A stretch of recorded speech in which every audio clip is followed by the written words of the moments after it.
나비의 작은 날갯짓이 날씨 변화를 일으키듯 미세한 변화나 작은 사건이 추후 예상하지 못한 엄청난 결과로 이어진다. 제가 무슨 말을 하고 있는지 눈치 빠르신 분들은 벌써 알아차리셨을 거예요. 나비 효과입니다. 과학 이론에서 출발했던 이 나비 효과라는 말은 이제 사회 현상을 설명하는 하나의 용어로 널리 사용되고 있죠. 이 용어 자체는 1952년 미스터리 단편 소설 천둥소리에서 쓰였었는데 이걸 대중에게 전파한 사람은 미국의 기상학자인 에드워드 로렌츠였어요. 1961년에 컴퓨터 시뮬레이션으로 기상 변화를 예측하는 연구를 진행하다가 아주 근소한 입력치의 차이만으로 완전히 다른 기후 패턴이 발생한다는 결과를 얻어냈던 거죠. 그리고 몇 년 뒤에는 이 사실을 연구 결과로 발표하게 돼요. 그리고 한 기상학자가 이 연구 결과에 대해서 했던 코멘트. 그게 사실이라면 갈매기의 날갯짓 한 번만으로도 기후 패턴이 완전히 달라진다는 것과 다를 게 없네요. 로렌츠가 여기서 영감을 받아요. 갈매기보다는 나비의 날개가 연구 결과를 좀 더 극적으로 보여줄 거라는 생각을 한 거죠. 그리고 이 아이디어를 다듬은 다음에 1972년에 브라질에서 나비가 날갯짓을 하면 텍사스에서 토네이도가 일어날까라는 주제로 강연을 시작합니다. 나비 효과라는 모든 것을 담아낸 이 문장은 이후 나비 효과를 설명하는 대명사가 됩니다. 오늘 제가 나비 효과에 대한 이야기를 왜 했느냐? 오늘 다룰 사건이 정말 잠깐의 만남으로 시작된 예상치 못한 아주 큰 비극이었기 때문입니다. 나비 효과라는 말이 바로 떠오르더라고요. 준비한 내용 지금부터 전해드릴게요. 사건이 발생한 건 2020년 2월의 어느 날 저녁이었어요. 부산광역시 서구의 한 주택가에서 한 여성이 도움을 요청하고 있었어요. 20대로 보였는데 다친 건지 발을 절뚝이고 있었고요. 몸은 그야말로 주체할 수 없이 심하게 떨리고 있었습니다. 그리고 자신의 집에서 끔찍한 범행이 벌어졌다라는 말을 해요. 바로 경찰 신고가 접수됐고요. 출동한 경찰이 상황을 물어봐요. 무슨 일이 있었던 거냐? 집에 흉기를 들고 침입한 남성이 여동생을 찔렀다는 거예요. 경찰은 심각한 사건임을 깨닫고 바로 그녀의 집으로 향합니다. 현장에 접근해서 조심스럽게 현관문을 열고 집 내부를 확인했는데 정말 보고도 믿을 수 없을 만큼 끔찍한 현장을 마주하게 돼요. 딱 거실 한가운데 도움을 요청했던 여성의 여동생이 반듯하게 누워 있는 거예요. 온몸에 피가 묻은 상태로요. 이 정도의 고통이라면 사실 저런 자세로 누워있을 수 없거든요. 범행을 저지른 누군가 이렇게 눕혀 놓은 것으로 보이죠. 피해자는 온몸을 깊게 찔린 상태였고요. 안타깝게도 이미 숨이 끊어진 상태였습니다. 현장은 완전히 긴장 상태였어요. 아직 범인이 지금 현장에 숨어 있을 가능성도 있는 거잖아요. 경계를 늦추지 않고 집안 곳곳을 수색했는데 집안에는 아무도 없었습니다. 이미 도주한 거죠. 현장에 바로 폴리스 라인이 설치됐고요. 강력계 형사들과 과학수사팀이 도착해요. 곧바로 시신과 현장에 대한 감식을 시작합니다. 이 사건 장소가 현장이 주택가 한복판이거든요. 그냥 사건이 아니라 살인 사건이잖아요. 긴장도가 엄청났어요. 경찰은 목격자이자 신고자인 언니 김 씨를 통해서 범인의 인상착의를 파악합니다. 30대 후반에서 40대 초반의 남성으로 추정됐습니다. 일단 인근 CCTV 그리고 블랙박스 영상을 최대한 수집해서 분석하는 방향으로 추적을 시작하거든요. 얼마 지나지 않아서 이 사건 추정 시각에 현장 근처를 지나는 범인의 모습을 확인하게 돼요. 그렇게 CCTV를 확인하면서 범인의 동선을 맞춰 나갑니다. 그리고 영상 분석과 동시에 추격조가 현장에서 범인 뒤를 쫓아요. 그렇게 사건 발생 나흘이 지난 2월 28일에 범인을 검거해요. 부산에 거주하던 39세의 남성 이 씨였습니다. 범인을 경찰서로 압송해서 본격적으로 조사에 착수했는데 범행 이유에 대해서 나는 피해자와 만나는 사이였다 라고 말을 합니다. 근데 상대가 일방적으로 연락을 끊어서 격분해서 범행을 저질렀다는 거예요. 근데 수사팀이 좀 의아하게 생각했던 부분이 있었어요. 범인 이 씨의 나이가 39살이거든요. 피해자는 21살이에요. 나이 차이가 지금 18살이나 나는 거예요. 물론 뭐 나이 차이가 날 수도 있겠죠. 근데 사실 이런 나이 차이가 난다는 게 그렇게 흔한 일은 아니잖아요. 좀 더 정확하게 두 사람의 관계를 파악해야 이 사건의 본질에 접근할 수 있겠죠. 그렇게 수사력을 집중한 수사팀이 이 사건의 진상을 밝혀냅니다. 지금부터는 범인의 진술, 그리고 피해자 언니의 진술, 경찰 조사를 통해 밝혀진 사실을 모두 종합해서 사건 내용을 처음부터 전해드릴게요. 피해자와 범인 이 씨가 처음 만난 건 2018년 7월이었어요. 만나게 된 장소가 좀 특이한데 부산 동구에 위치한 어느 퇴폐업소였습니다. 피해자가 당시에 그 업소 종업원이었어요. 이 씨가 거기 손님으로 드나들면서 피해자를 마음에 들어 했었고요. 그 이후로도 약 1년 동안 지속적으로 그 업소를 찾습니다. 그러던 2019년 8월에 이 피해자가 업소를 그만두고 나오게 돼요. 평소처럼 가게에 찾아갔던 이 씨는 그녀가 가게에 나타나지 않는다는 사실을 알게 된 뒤로 개인적인 연락을 취하기 시작합니다. 이 연락처를 알게 된 경위는 자세히 공개되지는 않았어요. 이후에도 이 씨는 피해자에게 종종 용돈 명목으로 돈을 주면서 사적인 만남을 이어갑니다. 본인은 우리가 만나던 사이였다, 애인 관계였다라고 얘기를 하는데 판결문에 구체적으로 언급되진 않았지만 조건 만남으로 만난 것이다라고 추측만 하고 있습니다. 이때까지는 이 두 사람 사이에 어떤 큰 문제나 갈등은 없었는데 개인적으로 이제 만나기 시작한 지 3개월쯤 됐을 때, 그러니까 2019년 11월 무렵부터 문제가 좀 생기기 시작해요. 이 씨가 경제적으로 좀 상황이 어려워지기 시작하면서 피해자와 자주 만나지 못하게 된 거죠. 그러면서 자연스럽게 관계가 멀어지기 시작합니다. 어느 순간부터는 이 피해자가 이 씨와의 만남을 피하기도 했어요. 그때부터 이 씨는 집착 수준으로 계속 연락을 취했고요. 결국 피해자는 연락을 끊어버리게 됩니다. 그때부터 분노가 폭발해요. 경제적으로 어려워진 시점이 2019년 11월부터였잖아요. 이 씨가 살인을 결심한 건 같은 해 12월부터예요. 그때부터 계획을 짜기 시작해요. 피해자 행적을 하나하나 쫓기 시작하면서 한 가지 소식도 듣게 됩니다. 12월 20일에 이사를 갔다는 소식이었어요. 그때부터는 어디로 이사를 했는지 그 이사한 곳을 추적하기 시작해요. 그리고 12월 27일에는 인터넷 쇼핑몰을 통해 흉기를 구매합니다. 회칼을 구매했어요. 전체 길이 37cm에 날 길이만 23cm였습니다. 이렇게 범행 도구를 준비한 뒤에는 이사한 곳을 찾으려고 했었는데 도무지 어디로 갔는지 파악하기가 어려웠던 거죠. 근데 사실 이 정도 됐으면 포기할 법도 하거든요. 절대. 정말 광적으로 집착합니다. 하다 안 되니까 흥신소까지 찾아가서 주소를 찾아달라고 의뢰해요. 당시에 의뢰를 받았던 흥신소에서 2020년 1월부터 2월까지 피해자의 행방을 추적했었는데 결국 여기서도 주거지를 찾아내는데 실패합니다.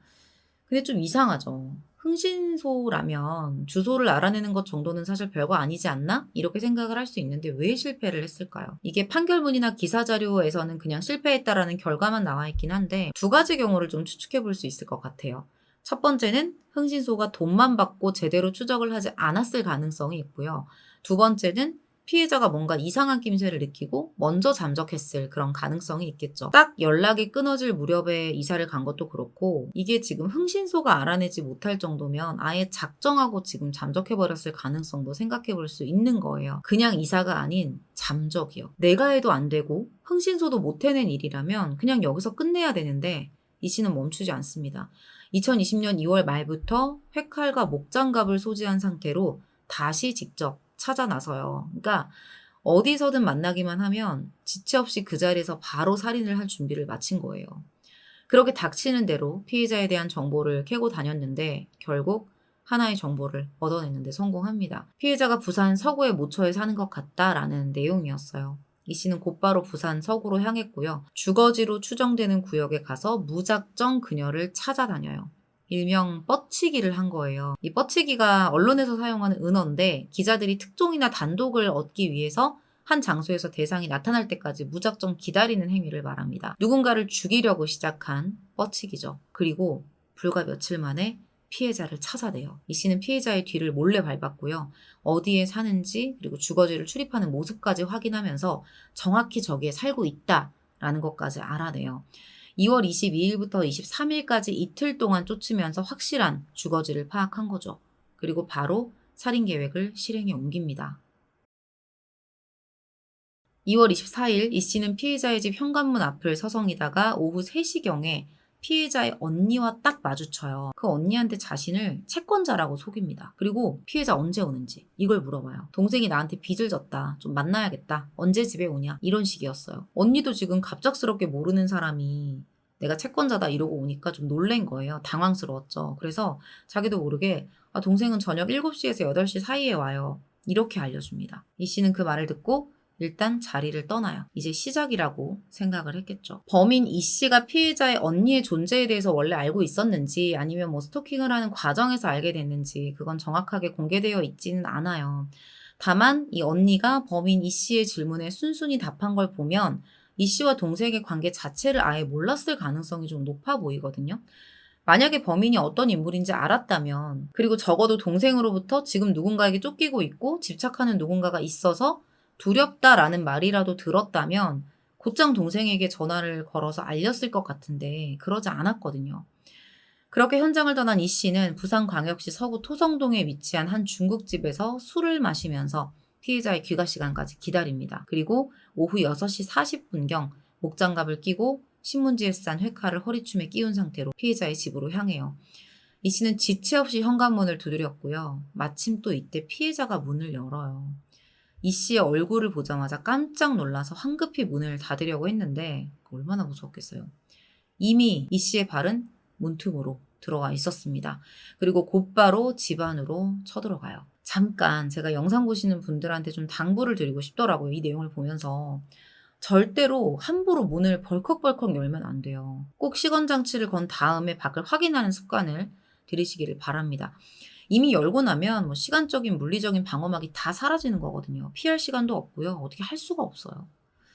피해자와 언니는 작은 방으로 도망칩니다. 흉기를 뽑아둔 범인은 자매를 위협해 거실로 데리고 나와요. 이 과정에서 흉기를 막던 언니가 손을 다칩니다. 범인은 이 자매를 거실 바닥에 앉혔고요. 자매의 SNS를 통해 알아낸 가족들의 실명까지 거론하면서 협박을 하기 시작했어요. 실제 협박 내용 읽어드릴게요. 피하지 마라. 내가 다 찾아낸다. 끝내고 싶으면 말로 끝내자. 사람 미치니까 보이는 거 없더라. 니랑 같이 죽을 수도 있다. 요즘 살인 청구도 500만 원이면 한다. 니네 막내 동생이 해운대 어디 산다며? 이런 말들. 근데 한참 협박을 이어가다가 이 범인 이 씨가 돌발 행동을 해요. 갑자기 준비해온 범행 도구로 본인 허벅지를 친 거예요. 허벅지에서 피가 나기 시작했고요. 그걸 보고 겁에 질린 자매가 울기 시작합니다. 그리고 계속해서 말을 이어나가요. 이렇게 살짝 눌러도 푹 들어가는 거 봤냐? 목에 대면 그냥 죽는 거다. 울지 말고 조용히 해라. 피해자를 공격하기 전 언니에게는 울지 말고 조용히 해라. 조금이라도 소리내면 죽는다. 라고 위협을 합니다. 그런 다음 울고 있는 피해자를 불러서 자신의 무릎에 앉히더니 네가 나를 가지고 논 거다. 어차피 너는 오늘 여기서 죽는다. 너 죽고 나도 죽을 거다. 라는 말을 남깁니다. 피해자는 이미 저항을 포기하고 몸이 굳어 있었어요. 범인 이 씨는 피해자를 거실 이불 위에 반듯하게 눕힙니다. 범행 직전 피해자의 언니에게는 엎드려 있어라, 동생 죽이면 3분 뒤에 신고해라 라는 말을 남기고 마구잡이로 칼을 휘두릅니다. 목 4차례, 가슴과 복부 4차례, 그렇게 다발성 자창으로 그녀는 사망하게 돼요. 범인이 흉기를 휘두르는 사이 언니는 집 밖으로 도망쳐서 다행히 목숨은 건졌는데요. 그 과정에서 무릎이 골절되는 부상을 입게 됩니다. 범인은 도망간 피해자의 언니를 쫓지 않고 바로 도주했어요. 범행 직전에 너 죽고 나 죽자라고 했던 말과는 지금 전혀 다른 행동이죠. 심지어 범인이 대머리였는데 도주 과정에서 가발과 안경까지 착용한 상태로 변장을 하고 도망쳐요. 다 준비해 놓은 거죠. 이틀 동안 10번의 택시를 갈아타면서 도주를 했고요. 이 과정에서 범행에 쓰인 흉기를 낙동강에 버립니다. 하지만 조표원은 수사망을 피할 수는 없었고요. 그렇게 나흘 만에 검거가 돼요. 3일 동안 이제 수사팀이 수중과학수사대를 동원해서 범행 도구를 찾기 위한 수색을 벌였는데 수색 3일 만에 강 바닥에서 흉기를 발견했고요. 여기서 DNA, 범인의 DNA를 검출하는 데 성공합니다. 범인 이 씨는 살인 및 특수협박 혐의로 재판에 넘겨졌고요. 그렇게 1심이 진행돼요. 2020년 7월 9일 1심 재판부는 범인에게 징역 30년을 선고합니다. 사람의 생명은 최고로 존엄한 가치이다. 살인범죄는 어떤 방법으로도 회복할 수 없는 중대한 범죄고 엄중한 처벌이 필요하다. 피고인의 범행은 수단과 방법이 잔혹하고 무자비하다. 피해자는 극심한 공포와 고통 속에 21세 젊은 나이로 생을 마감했다. 더불어 피해자의 언니는 그 어떤 방법으로도 회복할 수 없는 큰 정신적 고통을 받아 정상적인 생활이 어려운 지경에 처했다며 양형의 이유를 밝힙니다. 또한 피고인은 유족들로부터 용서받지 못했고 유족이 엄벌을 탄원하고 있다라는 점을 덧붙였어요. 다만 이 30만 원 벌금형 외에는 별다른 전과가 그동안 없었고 뒤늦게나마 자신의 잘못을 후회하는 태도를 보이는 점을 유리한 정상으로 인정했습니다. 벌금형 외에 전과가 없었던 사람이 누군가를 2달 동안 찾아다니면서 살인을 계획하고 언제든 만나면 죽이려고 모든 걸 세팅하고 다니고 잔인하게 살해를 했다면 이게 더 지금 심각한 문제 아닐까요? 38세에 들어갔으니까 지금 68세, 69세면 나올 텐데 그땐 또 누구를 쫓아다니며 살아갈지도 모릅니다. 판결에 양측 모두 불복하고 항소해요. 2심 재판에서 재판부는 원심을 파기하고 5년 가중한 징역 35년을 선고합니다. 가중의 이유는 간단해요. 1심 판결이 너무 가볍다는 거죠. 2심 재판부는 양형 요소와 범인의 나이, 범행 경위 및 결과, 범행 후의 정황 등을 살펴볼 때 검사의 주장은 이유가 있고 피고인의 주장은 이유가 없다고 밝힙니다. 사실 35년도 좀 아쉽죠. 상고했는데요. 2021년 4월 대법원이 이를 기각하면서 35년형이 최종적으로 확정됩니다. 그렇게 지금은 수감된 상태예요. 이게 참 어떻게 보면 되게 무서운 현상인 것 같아요. 스토킹 범죄에 대한 소식이 언젠가부터 그렇게 특별한 뉴스가 아닌 것처럼 되고 있거든요. 그만큼 자주 우리가 접할 수 있다는 거예요. 해가 갈수록 늘고 있다는 거죠. 2021년 10월에 스토킹 처벌법이 처음 시행된 이후로 2023년 7월까지 112에 접수된 스토킹 관련 신고가 자그마치 55,796건에 달합니다. 하루 평균 86건이 접수된 꼴이에요. 이전에 제가 여러분들한테 전해드렸던 신당역 스토킹 사건 기억하실 텐데 이런 사건들이 터질 때마다 피해자 안전보호와 지원을 강화하겠다라는 내용은 늘 발표가 되지만 경찰 지원 인력은 사실 턱없이 부족하고요. 지원 제도도 미흡합니다. 그리고 무엇보다 문제는 형량이죠. 너무 낮아요. 스토킹 혐의로 구속영장이 발부되는 건수는 실제로 현저히 적고요. 그 수많은 스토킹 관련 신고 중에 실형이 선고되는 비중은 얼마나 될 것 같으세요? 채 30%도 되지 않습니다. 평균 형량도 13.4개월에 불과해요. 게다가 2023년 이전에는 온라인 스토킹에 대한 거는 처벌 조항도 없었어요. 23년 7월에 법률이 일부 개정되기는 했습니다. 피해자가 원하지 않으면 처벌이 불가한 반의사 불벌죄 규정이 삭제됐고요. 스토킹 정의와 처벌도 확대됩니다. 좋아해서 그러는 거 아니냐 이 말은 좋아해서 그랬다라는 스토킹 범죄자의 말을 공감해주는 말이거든요. 범죄자와 한편에 서서 범죄자의 말에 공감한 그대로 그 내 생각을 피해자에게 하는 그런 말이라는 거예요. 스토킹 범죄에 대한 강력한 처벌을 원하는 누군가의 의지가 부디 검찰과 법원에게도 공유되길 바랍니다. 누가 봐도 저렇게 처벌되는 게 맞아 라고 납득할 만한 판결이 계속해서 사례로 남아주길 바랍니다. 오늘 준비한 내용은 여기서 마무리하도록 할게요. 긴 시간 시청해주셔서 감사합니다.